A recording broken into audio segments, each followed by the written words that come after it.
Welcome to the Overgivers Anonymous podcast. My name is Angela Mondor, also known as the Geeky Girl. In this podcast, we're going to be talking about some amazing things to help you get over overgiving. Hey there, beautiful humans. Welcome back to the Overgivers Anonymous podcast. For neurodivergent entrepreneurs who are ready to build a business that actually works with your brain, not against it. I'm your host, Angela Mondor, also known as the Geeky Girl.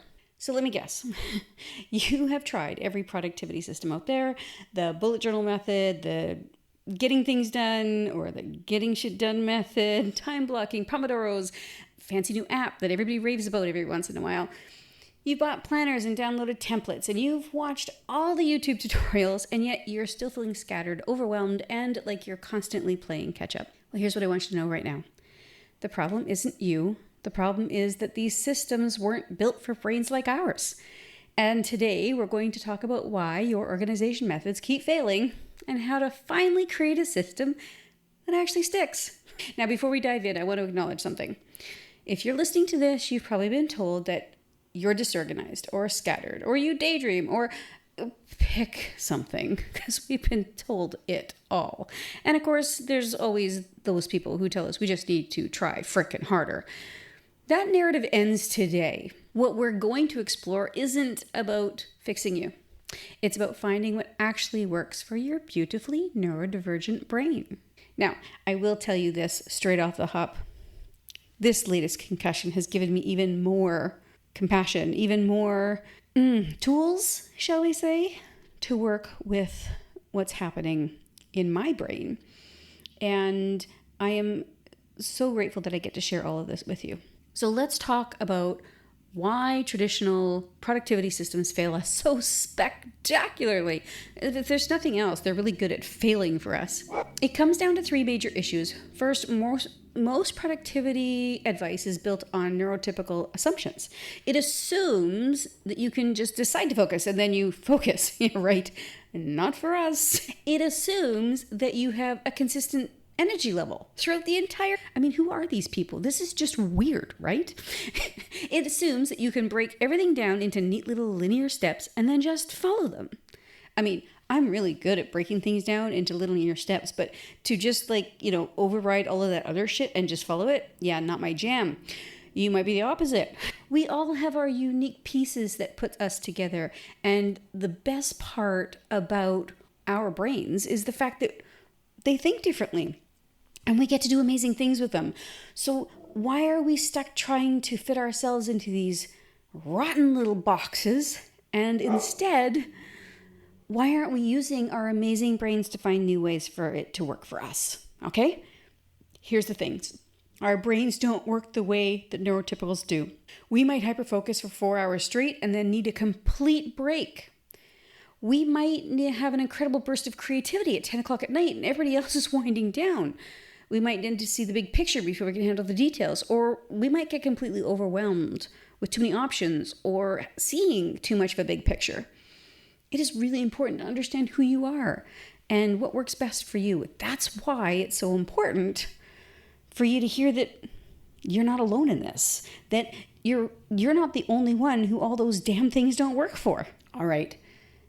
Secondly, there's a myth that the one-size-fits-all organization will work literally for everyone. And we know that when you go into a store and there's a one-size-fits-all size for a t-shirt, we know that's not going to fit everybody. Notice how they haven't used those in a long time. I'm aging myself, I know. We don't have those one-size-fits-all t-shirts anymore, but we used to. Anyway, they didn't work and the world threw them out. So let's throw that out as well, okay? How many times have you heard somebody say, "This system changed my life. It'll work for you too." But that doesn't work for you. You've tried it. People have given you things. Well, here's what I want to say. What works for your neurotypical friend might be an absolute torture for you. And at the same time, one of your neurodivergent friends might try something that works for them, and it might be torture for you as well. Maybe they thrive on, especially your neurotypical friends, maybe they like those detailed schedules and, they thrive on this rigidity in those things, but you need flexibility. And maybe those people, they like those minimalist systems, but you need visual cues or color coding to function. Whatever's working for your brain, pick up on the things. Just because something doesn't work doesn't mean to say you can't get clues from it, because you can get clues from the things that don't work as well. And third, and this is huge, most systems heavily rely on willpower. Yeah, it's not really our strong suit, is it? Unless, of course, it's willpower because we believe in something strongly. And that's a completely different thing. We're talking about just productivity, which, isn't a belief system. It's a we have to get this done thing. They expect you to white knuckle your way through resistance, to push through when your brain is saying no, and to maintain the same level of motivation every single day. But willpower is a finite resource, especially for neurodivergent brains that are already working overtime just to navigate a neurotypical world. We're already at a deficit when it comes to the willpower to survive.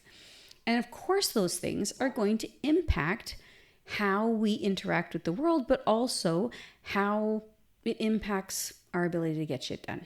Now let's talk about the mistakes I see neurodivergent entrepreneurs make over and over again. And trust me, I've made every single one of these myself. In fact, I've probably made some extras. But mistake number one is overcomplicating simple processes. Raise your hand and those in the back. We are creative and innovative thinkers, right? So we can create elaborate, beautiful systems, and maybe they have 17 different categories and the color-coded tags and complex workflows. And we wonder why we can't maintain them. But sometimes the simplest solution really is just the best solution. Overcomplicating something will actually trigger things in our brain that won't allow us to move forward. Now, some of those things, of course, is analysis paralysis. So when we overcomplicate something, it's going to help our analysis paralysis. And we don't need analysis paralysis to give any help at all, right? Mistake number two is trying to organize everything all at once. I call this organization overwhelm. You decide you want to get your life together, so you tackle your email box, your physical workspace, your digital files, your calendar, your project management system, but spoiler alert, it doesn't work. One of the things I learned while working in IT was the simplicity of replace one thing, then test. So when a computer isn't working and you're not entirely sure, you've got some ideas, you test a known good item. So let's say, for example, I think that the RAM is shot. I'm not really sure. It seems like it could be a RAM problem, but I'm not really sure. I take a known good RAM. I know this is going to work because it's working in somebody else's computer, or it's tested and it's verified that it's valid and good. I put it in the computer I think where the other RAM is wrong. Then I test. Do I still have the same errors, or did that fix the problem? I don't change the RAM, the motherboard, the CPU, the power supply. I don't change all those things at one time, because then I don't know what the problem was in the first place. So number two is actually like that. If you try to do all those things at one time, it doesn't work, and it's going to burn you out. You'll end up abandoning everything, and you're going to feel worse than when you started. All right, mistake number three is ignoring your natural rhythms and preferences. It is way more clear to me. It has always been clear to me how important my natural rhythms are. Now is even more clear with this concussion being in a place where I have to also understand how those things have changed for me. Now, I know that as a neurodivergent person, rhythms change anyway. What works for you today might not in 6 months, those kinds of things. So we like to have some variety. But when you are aware of your rhythms and you are keen to understand those rhythms, then when they change, it's important for you to also change with them. So maybe you're a night owl and you're trying to force yourself into a morning routine, or maybe you're a visual processor trying to use text-heavy systems. Maybe you need movement breaks, but you're trying to sit still for hours. If you're fighting against your natural wiring, we're setting ourselves up for failure. There is nothing wrong with me getting up from my computer desk and going out and weeding the garden in the middle of the day. That is good, not only for my mental health, but also it's good for my creativity. I joke a lot when I'm well. I actually have a dog who I call her my office manager because she's very good at getting me up. She pretends she has to go to the bathroom, but it makes me get up and I have to walk around. If I get distracted and I don't come back to my desk fast enough, she sits outside my office door and stares at me until I go, oh yeah, I've got to go back to work. Do what works for you. Obviously, I don't totally rely on everything, but definitely is the office manager around here. But when you can understand what those rhythms are for you, if you know that you're somebody who works well in a noisy environment, then make yourself a noisy environment. I don't work well in those. Like, I can't go work in a coffee shop for any particular length of time. I'm too distracted by all the noises and the movements and those kinds of things. But for some people, they love that. If I forced myself to work the coffee shop because I thought, quote unquote, everybody else does, I should too, I wouldn't be servicing myself. I wouldn't be providing my best services and my best brain power to my business as well as my clients. All right. So what does brain-friendly systems actually look like? So here's some principles that I encourage you to think about. So first, know your processing style. Are you a visual person who needs to see everything laid out, or do you prefer simple text lists? Do you need a lot of detail, or does that cause overwhelm for you? There is no right or wrong answer here. You have to figure out what works well for you and your brain. I have clients who thrive in elaborate visual dashboards and others who need nothing more than a simple notepad. Both are valid. In fact, I love working from a black and white list. I'm not really into a whole bunch of colors, other than being able to tell if something's done or not based on a color. But I don't need all of these elaborate colors, but some people do. If you need it, use it, okay? Start to pay attention, because you might be thinking, I have no idea what kind of a processing style I have. Start testing things and start to feel what works best for you. I've always had a problem with doing work and then having to take a test. So like, school was an absolute nightmare for me, because I could do the work in class, and then when I went to do the test or the exam, I would totally bomb. What I have learned about myself, having taken certifications and all kinds of things now, is that I need to see it, hear it, and I also need a physical connection to it as well. So watching or listening to a video, it doesn't matter. Listening to audio where the words are, but also reading them at the same time, if I'm trying to absorb information, is very, very valuable for me. I'm a doodler too. Doodling helps me to pay attention and focus as well. Doing all of those things helps me to retain the knowledge better than if I'm doing just one of those things at a time. Now that's just me. So figure out what works best for you and then try to apply it to all situations. Look for different ways that you can apply these things to how you work. So if you are a paper and pen person, fantastic. But that doesn't mean to say you shouldn't also be keeping the information in a digital world either, right? So you could still use ClickUp to put your stuff together, but maybe you need to write it out in the morning in order to focus on getting it done. That's totally cool. The nice thing about putting it into a system like ClickUp is that it holds it for you. So you're not holding stuff in your own brain.